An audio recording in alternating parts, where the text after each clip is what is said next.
Prince Harry and Meghan Markle found it harder than they would ever have imagined to quit their royal roles, but ultimately made the decision to cut all ties with the monarchy over fears that they wouldn't be able to pursue their own financial endeavors and business decisions, according to Finding Freedom author Omid Scobie. The royal author, who is set to release an updated version of the biography with a new chapter chronicling the Sussexes' lives over the past few months, claimed that Harry, 36, and Meghan, 40, initially tried to find a way to compromise with the royal family that would have allowed them to be half in, half out as far as their roles were concerned. However, Scobie told People that the couple made the hard decision to walk away from the royal family because they knew that there would have constantly been issues about financial endeavors and business decisions they made had they maintained any ties with the monarchy. In the months since Harry and Meghan walked away from their royal roles, the couple has inked lucrative streaming and podcast deals with Netflix and Spotify, which are estimated to be worth more than $100 million. The Duke has also secured a job as Chief Impact Officer at a $1.73 billion San Francisco-based mental health coaching start-up,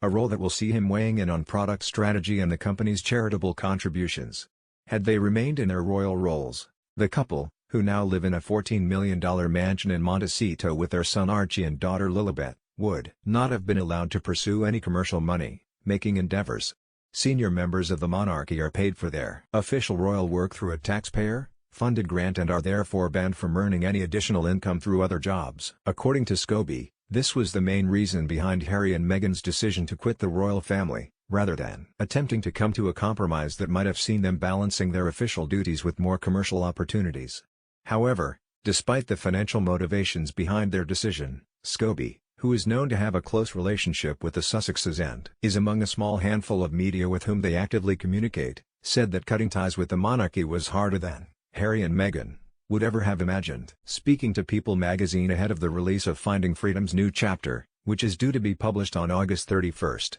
the anniversary of Princess Diana's death, he said, the hardest part for them was taking those initial steps away from their royal roles. He added that the couple tried to find a way to compromise and find the half-in, half-out way, but felt that those ties to the institution would have still been strong, and there would have constantly been issues about financial endeavors and the business decisions they made. Scobie further claimed that this potential scrutiny of their business deals would likely have pushed Harry and Meghan to quit the royal family once and for all in the long term, stating that delaying the decision may have prevented them from achieving the level of happiness and security that they have today. His latest quotes about Harry and Meghan come as the couple hit back at claims they have reignited their rift with the Queen through claims made in the updated version of Finding Freedom, which states that they believe she failed to act on their accusations of racism. The new edition of the book suggests the Duke and Duchess of Sussex were not surprised at a perceived lack of action over their claim that a senior royal expressed concern about their unborn son's skin color. It says they took exception to a carefully worded statement from the Queen,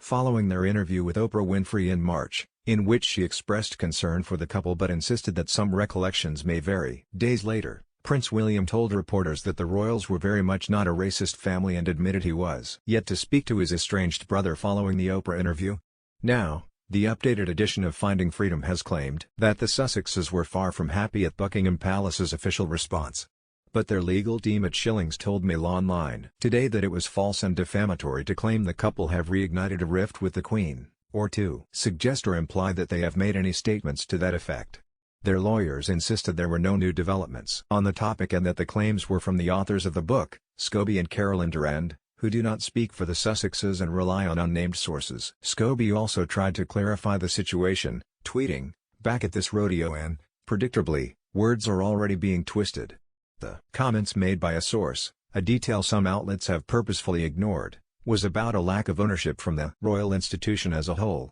There's no attack against the Queen anywhere in the book. An excerpt from the new version of Finding Freedom, which is published in the new issue of People, states that the couple believes senior royals have not taken accountability, preventing a major thaw in the rift between the Sussexes and the rest of the monarchy. Those three words, recollections may vary, did not go unnoticed by the couple, who a close source said were not surprised that full ownership was not taken. The extract reads. It then quotes a pal of Meghan's as saying, "Months later and little accountability has been taken. How can you move forward without that?" The new chapter of the book also documents Harry's return to the UK in April, when he travelled back to his home country to attend his grandfather Prince Philip's funeral, with Finding Freedom claiming that the Duke bought a one-way ticket because he didn't know how the trip would pan out. It adds that Harry spoke to his brother Prince William 3 times in all during the visit, as well as briefly chatting to his father, Prince Charles, after the service, a conversation that helped them to take steps forward in a necessary healing process,